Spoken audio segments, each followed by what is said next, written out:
Everyone, welcome to my channel Mamatha's glitz. ಈ ವಿಡಿಯೋದಲ್ಲಿ ನಾನು 1 ವರ್ಷ ಇಟ್ಟರೂ ಸಹ ಕೆಡಲಾರದ ಶುಂಠಿ ಚಟ್ನಿ ಅಥವಾ ಉಪ್ಪಿನಕಾಯಿ ಅಂತ ಸಹ ಹೇಳ್ಬೋದು. ಇದನ್ನ ಕ್ವಿಕ್ ಆಗಿ ಈಸಿಯಾಗಿ ಹೇಗೆ ಮಾಡೋದು ಅಂತ ನೋಡೋಣ. ನೋಡಿ, ಅಡಿಗೆ ಮನೆಯಲ್ಲಿ ಯಾವ ಒಂದು ವಸ್ತು ಇಲ್ಲ ಅಂದ್ರೂ ಅದು ಅಪರಿಪೂರ್ಣ ಅನ್ಸುತ್ತೆ. ಹೇಗೆ ಅಂತೀರಾ? ಒಂದು ವೇಳೆ ಟೀ ಪುಡಿ ಇಲ್ಲದೆ ಟೀ ಮಾಡ್ತೀರಾ? ಇಲ್ಲ ಅಲ್ವಾ?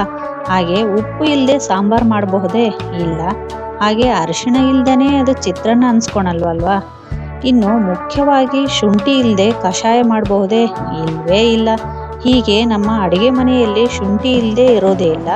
ಶುಂಠಿ ಶೀತ ಸಂಬಂಧಿತ ಸಮಸ್ಯೆಗಳಿಗೆ ರಾಮಬಾಣ ಅಂತಾನೆ ಹೇಳ್ಬಹುದು. ಶುಂಠಿ ನಿಮಗೆಲ್ಲ ತಿಳಿದಿರುವ ಹಾಗೆ ಡೈಜೆಷನ್ಗೂ ತುಂಬಾ ಒಳ್ಳೆಯದು. ಹಾಗೆ ಮೂಲವ್ಯಾಧಿ, ಗಂಟಲು ನೋವು, ಹೊಟ್ಟೆ ಉಬ್ಬರ, ಕಾಮಾಲೆ ರೋಗಗಳಿಗೂ ಈ ಶುಂಠಿ ರಾಮಬಾಣ ಅಂತಾನೆ ಹೇಳ್ಬಹುದು. ಇಷ್ಟೆಲ್ಲ ಗುಣ ಹೊಂದಿದ ಶುಂಠಿಯನ್ನು ದಿನನಿತ್ಯ ಅಡಿಗೆಯಲ್ಲಿ ಬಳಸದೇ ಇರೋದಿಲ್ಲ.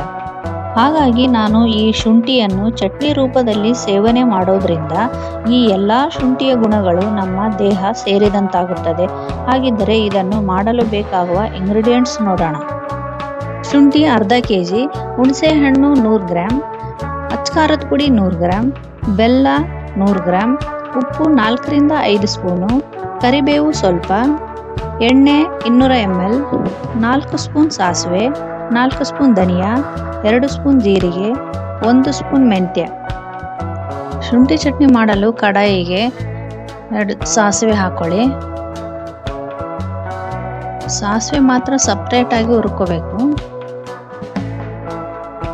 ನೋಡಿ, ಚೆನ್ನಾಗಿ ಕಲಸಿ. ಅದಾಗಲೇ ಚಟಪಟ ಅಂತ ನಿಮಗೆ ಸೌಂಡ್ ಬರುತ್ತೆ, ಸಿಡಿತಾ ಇರುತ್ತೆ. ಅಷ್ಟರವರೆಗೂ ಹುರ್ಕೊಳ್ಳಿ.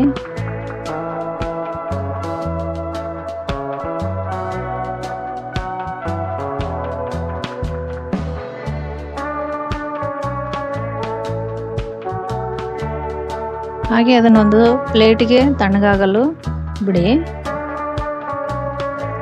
ನಂತರ ಸ್ವಲ್ಪ ಮೆಂತ್ಯ,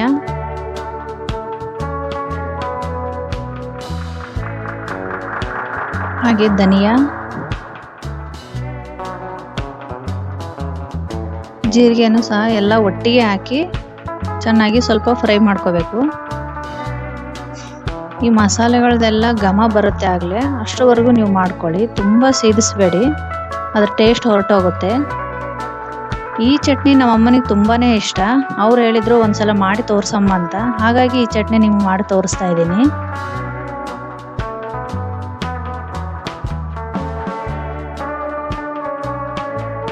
ನೋಡಿ, ಇಷ್ಟು ಫ್ರೈ ಆದರೆ ಸಾಕು. ಅದನ್ನು ಪ್ಲೇಟಿಗೆ ಹಾಕಿಡಿ. ನಂತರ ಸ್ವಲ್ಪ ಕರಿಬೇವು ಸಹ ಅಷ್ಟೇ. ಇದರಲ್ಲಿರೋ ನೀರಿನ ಅಂಶ ಎಲ್ಲ ಹೋಗೋವರೆಗೂ ಹುರ್ಕೋಬೇಕು. ಯಾಕಂದ್ರೆ ಈ ಚಟ್ನಿ ನಾವು ತುಂಬಾ ದಿನ ಇಡ್ತೀವಲ್ವಾ. ನೋಡಿ, ಚೆನ್ನಾಗಿ ಫ್ರೈ ಆಗಬೇಕು. ಅದು ಕ್ರಿಸ್ಪ್ ಆಗಬೇಕು. ನಿಮ್ಗೆ ಆಗ್ಲೇ ಗೊತ್ತಾಗುತ್ತೆ. ನೋಡಿ, ಈ ತರ ಆಗಬೇಕು ಕರಿಬೇವು. ಅದನ್ನು ಅದೇ ಪ್ಲೇಟಿಗೆ ಹಾಕಿ ತಣ್ಣಗಾಗಲು ಒಂದು ಸೈಡಿಗೆ ಇಡಿ ನೀವು.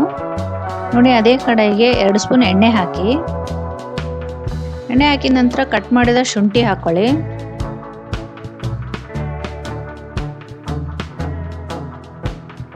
ಶುಂಠಿ ನೋಡಿ ಹಸಿ ವಾಸನೆ ಹೋಗೋವರೆಗೂ ಫ್ರೈ ಮಾಡ್ಕೋಬೇಕು.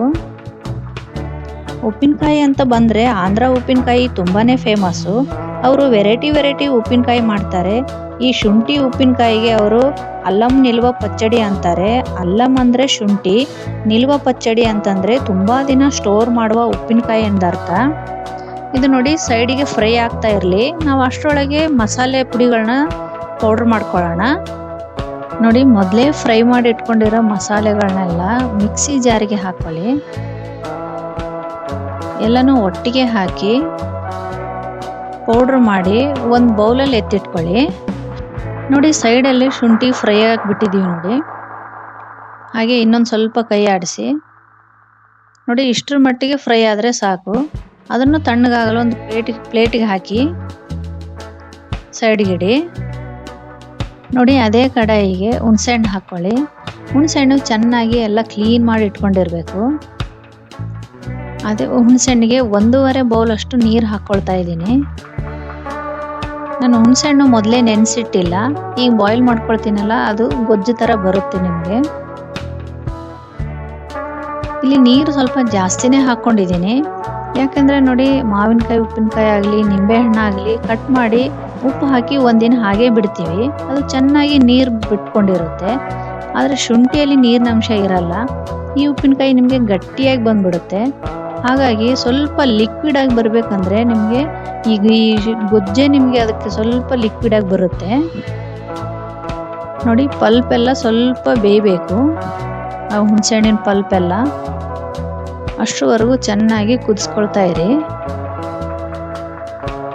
ಯಾರೆಲ್ಲ ಇನ್ನೂ ನನ್ನ ಚಾನಲ್ನ ಸಬ್ಸ್ಕ್ರೈಬ್ ಮಾಡಿಲ್ಲ ಈಗಲೇ ಸಬ್ಸ್ಕ್ರೈಬ್ ಮಾಡಿ, ಪಕ್ಕದಲ್ಲಿರೋ ಬೆಲ್ ಐಕನ್ ಕ್ಲಿಕ್ ಮಾಡಿ. ಇದರಿಂದ ನಾನು ಹಾಕುವ ಹೊಸ ವಿಡಿಯೋದ ನೋಟಿಫಿಕೇಶನ್ ನಿಮಗೆ ಮೊದಲೇ ಬರುತ್ತೆ.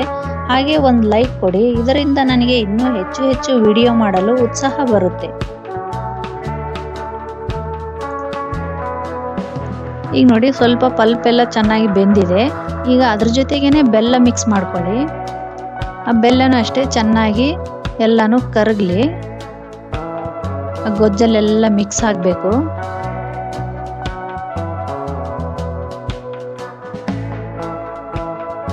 ನೋಡಿ ಅದೆಲ್ಲ ಚೆನ್ನಾಗಿ ಮಿಕ್ಸ್ ಆಗಿ ನಿಮಗೆ ಸ್ವೀಟ್ ಚಟ್ನಿ ಥರ ಬರುತ್ತೆ ನಿಮಗೆ ಟೇಸ್ಟ್ ಆಗಲಿ.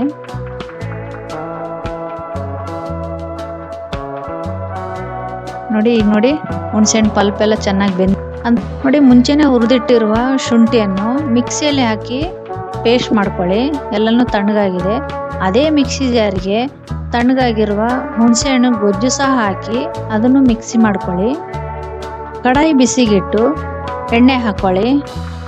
ಈ ಉಪ್ಪಿನಕಾಯಿಗೆ ಎಣ್ಣೆ ಸ್ವಲ್ಪ ಜಾಸ್ತಿನೇ ಬೇಕಾಗುತ್ತೆ.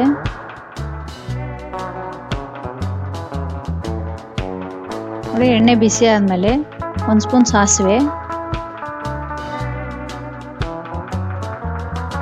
ಹಾಗೆ 1 ಸ್ಪೂನ್ ಜೀರಿಗೆ,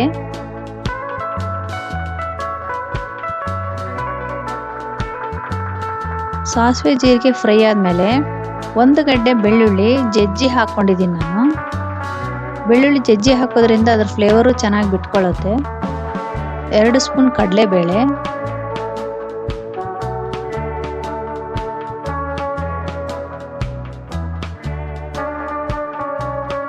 ಹಾಗೆ 2 ಸ್ಪೂನ್ ಉದ್ದಿನಬೇಳೆ,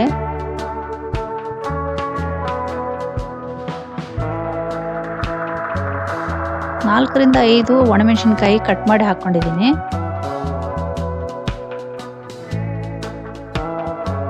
ಸ್ವಲ್ಪ ಕರಿಬೇವು,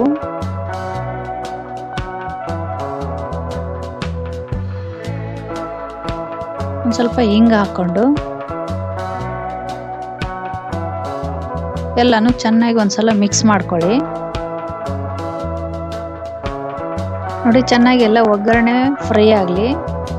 ಫ್ರೈ ಆದಮೇಲೆ ಎಣ್ಣೆಯಲ್ಲೇ ನಾನು ಅಚ್ಕಾರದ ಪುಡಿ ಹಾಕ್ಕೊಳ್ತಾ ಇದ್ದೀನಿ, ಯಾಕೆಂದರೆ ಎಣ್ಣೆಯಲ್ಲಿ ಹಾಕೋದ್ರಿಂದ ನಿಮಗೆ ಕಲರ್ ಚೆನ್ನಾಗಿ ಬರುತ್ತೆ. ಹಾಗೆ ಮೊದಲೇ ರುಬ್ಬಿಟ್ಕೊಂಡಿರುವ ಶುಂಠಿ ಪೇಸ್ಟ್ ಸಹ ಹಾಕಿ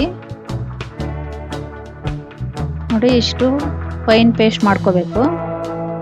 ನೋಡಿ ಎಲ್ಲಾನು ಅಚ್ಕಾರದ ಜೊತೆ ಚೆನ್ನಾಗಿ ಮಿಕ್ಸ್ ಆಗಲಿ ಎಣ್ಣೆ ಜೊತೆಗೆ. ನೋಡಿ ಶುಂಠಿ ಚಟ್ನಿ ಸ್ವಲ್ಪ ಗಟ್ಟಿಯಾಗಿದೆ, ಹಾಗಾಗಿ ನಾನು ಗೊಜ್ಜು ನಿಮಗೆ ನೀರು ಸ್ವಲ್ಪ ಜಾಸ್ತಿ ಹಾಕ್ಕೊಳ್ಳಿ ಅಂತ ಹೇಳಿದ್ದು. ಎಲ್ಲಾನು ಚೆನ್ನಾಗಿ ಮಿಕ್ಸ್ ಆಗಲಿ.